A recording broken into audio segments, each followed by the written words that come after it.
आज आप जानते हैं हम लोग इलेक्शन का प्रचार में आए हैं और इलेक्शन आपके यहाँ 26 को है। आपको फैसला करना है कि आप किसको प्रधानमंत्री बनाना चाहते हैं। जैसा कि किशनगंज के विधायक ने और आइनुल साहब ने बताया कि दो ही मुख्यधारा और दो में से एक ही प्रधानमंत्री बनेगा। एक बीजेपी के तरफ से बन सकता है और दूसरा राहुल गांधी जी बन सकते हैं। तो फैसला आपको करना है। आपने देखा, आपने मुझे मौका दिया। पिछले 5 सालों में पूरे बिहार में किशनगंज में सबसे ज्यादा काम लेके आया गया।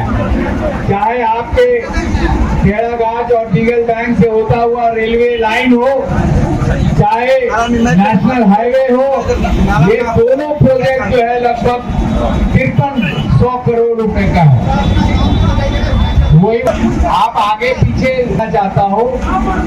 मैंने देखा है कि कई जगह जहाँ जहाँ हम खड़े हुए हैं, एक पार्टी के 1 या 2 पार्टी के कार्यकर्ता लोग हर जगह पहुंच जाते हैं डिस्टर्ब करने के लिए कि कुछ हंगामा हो, वीडियो चल रहा है उनका और फिर लाइव कर दिया जाता है। ये आप लोगों ने भी देखा हो और उन लोगों का तस्वीर डाल लीजिए, पता चल जाएगा किस पार्टी के।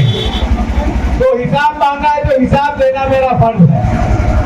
आपने मुझे एमपी बनाया। सबसे ज्यादा बिहार में अगर किसी एक एमपी ने सवाल किया हो तो वो आपका एमपी है, जो लगभग 219 या 217 सवाल किए आपके इलाके के लिए, हमारे तरक्की के लिए। इसके अलावा 50 मरतबा से ज्यादा हमने सदन में उनके अलग अलग मांगे रखी, आपके लिए, हम अपने इलाके के लिए, हमारे लिए, हम सबों के लिए। और वही नहीं, पूरे इलाके में 5 साल घूम घूम के आप लोगों से जानकारी लेके, आप लोगों से मशवरा करके, आप लोगों से लिख के हमने लगभग 5000 किलोमीटर से ज्यादा सड़कों की मांग की, जो कि पूरे बिहार में सबसे ज्यादा है। और उसमें से 1188 सड़क हमारे लोकसभा में हुआ है, जो बाकी एमपी से कई गुना ज्यादा है। 237 बड़े-बड़े पुल हुए हैं, जो पूरे बिहार में सबसे ज्यादा है और कई गुना ज्यादा एमपी के। इसके अलावा ऑक्सीजन प्लांट लगवाया है। कोविड में हमने देखी कितनी तबाही हुई थी, किशनगंज में लगवाया है, पूर्णिया में लगवाया। पासपोर्ट ऑफिस, आजकल हमारे हर गांव से लोग हज जाना चाहते हैं, उम्रा पे जाना चाहते हैं, अपने बच्चों को तालीम के लिए, नौकरी के लिए विदेश जाते हैं। हमारे भी बच्चे पहले पटना और कलकत्ता में पासपोर्ट ऑफिस में जाके हमारा पासपोर्ट बनता था। अभी आप किशनगंज जाते हैं सुबह और शाम को आते हैं और कुछ दिन में आपको पासपोर्ट मिल जाता है। हॉस्पिटल बना दिया हमने, रेलवे लाइन जैसा बिछवाया, उसी तरह रेलवे स्टेशन में हमने 70 करोड़ रुपया दिलवाया, मॉडर्नाइज हो रहा है, गलगलिया भी और किशनगंज भी।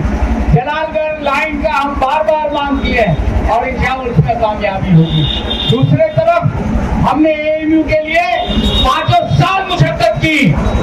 आखिर में जब पैसा उपलब्ध हुआ तो हमको चिट्ठी आती है कि आपके जमीन पे एनजीटी का रोक है और जब तक रोक होगा आपको पैसा नहीं दिया जा सकता है। तुरंत हमने मुख्यमंत्री जी को लिखा, गुहार लगाई कि सटा हुआ 25 एकड़ जमीन है, उसमें से अगर 10 एकड़ भी मिल जाएगा तो हमें वो पैसा आ जाएगा।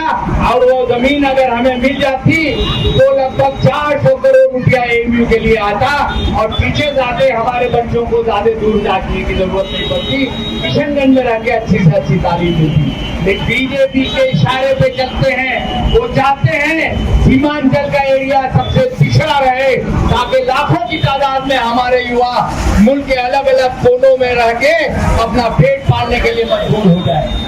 वही नहीं, सुरजापुरी आरक्षण के लिए लगातार 10-15 सालों से आपके बगल में जाहिदुर रहमान साहब है, जो हम लोग मिनिस्टर थे 2000 से 2004 तक, उससे कबल मस्तान साहब, उससे कबल हाजी साहब, उन लोगों ने लगातार कोशिश की कि जिस तरह हमारे बाकी भाइयों को, चाहे हिंदू समाज का हो या मुसलमान समाज का हो, सबको आरक्षण था, लेकिन हमें आरक्षण नहीं था। हम लोगों ने मजबूर किया लालू जी को। हमने 2003 में इस्तीफा दिया, जिसमें जाहिदुर रहमान साहब भी थे, एक हमारे सिमरी बख्तियारपुर के चौधरी महबूब अली कैसर साहब थे, और मजबूर किया और एनेक्शन 2 में लिया। लेकिन जब तक एनेक्शन 1 में नहीं होगा तब तक हमको ओबीसी का भारत सरकार से फायदा नहीं होगा। हमने भारत सरकार को लिखा, सवाल किया, जवाब में आया पहले आपको स्टेट में एनेक्शन 1 में लाना होगा, उसके बाद बिहार सरकार मांग करेगी, तब हम सोच सकते हैं। फिर हमने कई मरतबा नीतीश जी माननीय को लिखा, मुख्यमंत्री जी को, कोई जवाब नहीं।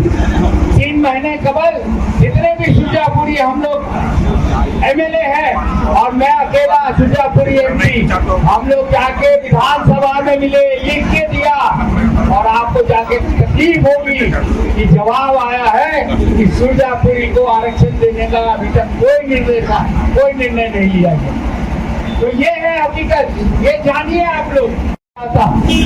ये सवाल जवाब आप कभी भी कर सकते हैं, किसी से भी कर सकते हैं। अगर आपके वोट से हम एमपी चुने हैं, ये आपका हक है, आप पूछ सकते हैं, हमसे जानकारी ले सकते हैं।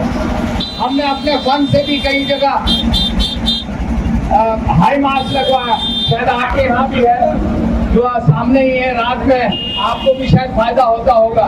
और जैसा मैंने बताया, अगर सबसे ज्यादा कहीं काम हुआ है पूरे बिहार में, तो आप निकाल के देख लीजिए, किसी भी डिपार्टमेंट से निकालिएगा, आपको पता चल जाएगा। तो दोस्तों बुजुर्गों, अभी मैं एक चीज और याद दिलाना चाहता हूँ आखिर में। आपको याद होगा कोविड से पहले हमारे युवा खास करके और हम लोग भी हर चौक पे शाहीन बाग का नक्शा था, या नहीं था, याद दिलाना चाहता हूँ। छीला नहीं छील गया, किसे करना छील, ये लागू नहीं होना चाहिए, लेकिन ये बीजेपी जदयू की सरकार ये लागू किया है यहाँ पे। अगर इसको जवाब देना है तो ये आखिरी मौका है, वरना आज के बाद ना तो एमपी का इलेक्शन होगा, ना एमएलए का, ना मुखिया का, जिला परिषद का, किसी का नहीं होगा। एक तरफ मोदी जी है और दूसरी तरफ राहुल गांधी है, आपको फैसला करना है। बहुत बहुत शुक्रिया, जय हिंद।